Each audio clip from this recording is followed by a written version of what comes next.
Recording starts. Share screen. Mobile banking. Now, जो mobile banking है एक ऐसा बैंकिंग सर्विस है जो बैंक या तो फाइनेंशियल इंस्टीट्यूशन कुड बी जो जैसे बजाज फाइनेंस ले लो, नॉर्मली डिपॉजिट का काम नहीं करता है, डिपॉजिट नहीं लेता है बट लोन्स देता है, ठीक है ना, वन साइडेड सर्विस, उनको फाइनेंशियल इंस्टीट्यूशन बोलेंगे। और बैंक मतलब जो डिपॉजिट भी रिसीव करता है और फिर उधारी भी देता है। सो मोबाइल बैंकिंग क्या है? या तो बैंक या तो फाइनेंशियल इंस्टीट्यूशन कस्टमर्स को अलाउ करता है कि तुम फाइनेंशियल ट्रांजैक्शन या तो मोबाइल फोन या तो स्मार्टफोन या टैबलेट उससे तुम फाइनेंशियल ट्रांजैक्शन कर सकते हो। जो इंटरनेट बैंकिंग है जहाँ पे सॉफ्टवेयर लगता है, यहाँ पे ऐप लगता है, मोबाइल ऐप लगता है, ठीक है। और ये mobile banking app normally 24 hours, normally तो नहीं 24 आवर्स ही रहता है, बट कई बार उसको अपग्रेड करना पड़ता है। तो ऐसा हो सकता है कि कभी कभार they will say mobile banking will not be available from morning 2 to morning 4, मतलब ये सब अपग्रेड रात को ही करते ताकि सब सोए रहो तो ज्यादा लोग को दिक्कत ना हो। तो इस मोबाइल बैंकिंग जो ऐप है ये एंटर करने के लिए आजकल अलग अलग बैंक्स के अलग अलग ऐप्स आते हैं, बट सबके ऐप में पिन कोड रहता है। सिर्फ फर्क ये है कि एसबीआई में पिन कोड 6 डिजिट का रहता है और बाकी बैंक्स का 4 डिजिट का रहता है। एसबीआई में अभी तक फिंगरप्रिंट नहीं आया है, कि जैसे कर्नाटका बैंक या बैंक ऑफ बड़ौदा की एक खासियत है कि वो लोग ऑप्शन देते हैं, जब तुम मोबाइल जैसे तुम ऐप में क्लिक करोगे, ठीक है, तो ऐप में एंटर होगे, वहां का लॉगिन रहेगा, वो जो लॉगिन रहेगा उसमें एक और फिंगरप्रिंट। सो तुमको कुछ नहीं करना है, तुमने फिंगरप्रिंट जैसे फोन खोलने के लिए फिंगरप्रिंट लगता है लगाया तो ऑटोमेटिक वो तुमको अंदर ले जाएगा ऐप के अंदर। या तुम 4 डिजिट से बैंक ऑफ बड़ौदा या कर्नाटका बैंक, इनका 4 डिजिट पिन है, उससे भी काम हो जाता है। एक और फैसिलिटी आजकल बैंक ऑफ बड़ौदा ने बहुत अच्छा अपडेट किया है कि तुमको बैलेंस जानना है तो ऐप के उधर ही एक ऐसा फैसिलिटी है, तुम ऐप के अंदर जाओ नहीं तो भी चलता है, तुम क्विक बैलेंस करके आता है, उसको ऑन किया तो तुमने जस्ट क्विक बैलेंस को टैप किया तो वो तुरंत तुमको रकम बता देगा कि तुम्हारा कितना बैलेंस है। सो तुमको ऐप के अंदर की भी जाने की जरूरत नहीं है। ऐप के स्टार्टिंग में क्विक बैलेंस को बताया, को क्लिक किया तो दे विल टेल यू कि तुम्हारा मोबाइल बैंकिंग में बैलेंस, तुम्हारा अकाउंट में कितना बैलेंस है। Of course mobile balance, mobile banking का बैलेंस नहीं होता, अकाउंट का बैलेंस होता है। मोबाइल बैंकिंग एक्सेस देता है via app. So internet banking में तुमको सॉफ्टवेयर लगते हैं, मोबाइल बैंकिंग में तुमको ऐप लगता है। और खासियत यह है मोबाइल बैंकिंग के ऐप में कि तुम इलेक्ट्रॉनिक पेमेंट्स कर सकते हो from one bank to another branch of the same bank और अदर बैंक, जैसे कि एसबीआई सिडको से तुम एसबीआई गंगापुर रोड या any SBI in India transfer कर सकते हो, नॉट ओनली नासिक। या तुम एसबीआई से कोटक महिंद्रा बैंक में भी ट्रांसफर कर सकते हो मोबाइल पेमेंट से, ठीक है। बहुत बढ़िया ये कंसेप्ट कर दिया है। तुम उसमें डेबिट कार्ड, क्रेडिट कार्ड, ठीक है, यूज कर सकते हो। तो ये जो मोबाइल बैंकिंग है इसमें सबसे पहले सुविधा, पहले एसएमएस बैंकिंग था, जहां पे यूरोपियन बैंक्स को क्रेडिट जाता है। 1999 में उन्होंने मोबाइल बैंकिंग प्लेटफॉर्म शुरू किया। 2010 2010 से पहले mobile banking was nothing but SMS. SMS तुमको आता था। जब एप्पल का सक्सेस हुआ आईफोन का और गूगल का एंड्रॉयड सिस्टम ने जब डेवलपमेंट्स किए तो मोबाइल एप्स में जबरदस्त बढ़ोतरी हो गई। और जैसे वेब टेक्नोलॉजीज भी तो एडवांस्ड हुए, HTML5, CSS3,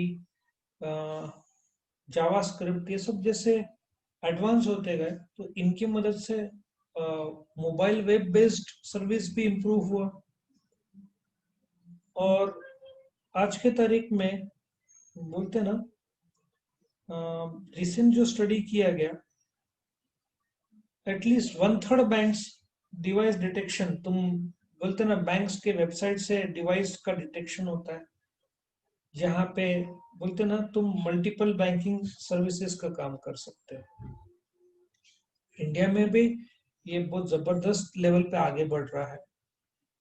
तुम मिनी स्टेटमेंट्स चेक कर सकते हो, तुम्हारा अकाउंट में बैलेंस चेक कर सकते हो, तुम्हारा डिपॉजिट्स का क्या है, लोन स्टेटमेंट्स चेक कर सकते हो, तुम्हारे कार्ड स्टेटमेंट्स देख सकते हो, इंश्योरेंस पॉलिसी देख सकते हो, फंड ट्रांसफर कर सकते हो, तुम पेमेंट कर सकते हो थर्ड पार्टी को, तुम चेक चेक डिपॉजिट हुआ है कि नहीं वो चेक कर सकते हो।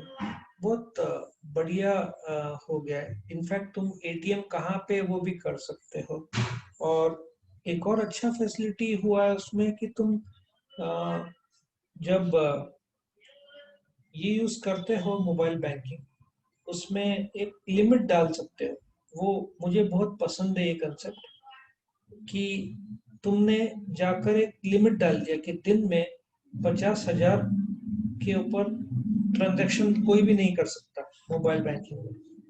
सो what has happened is now, सीधी बात है कि तुम्हारे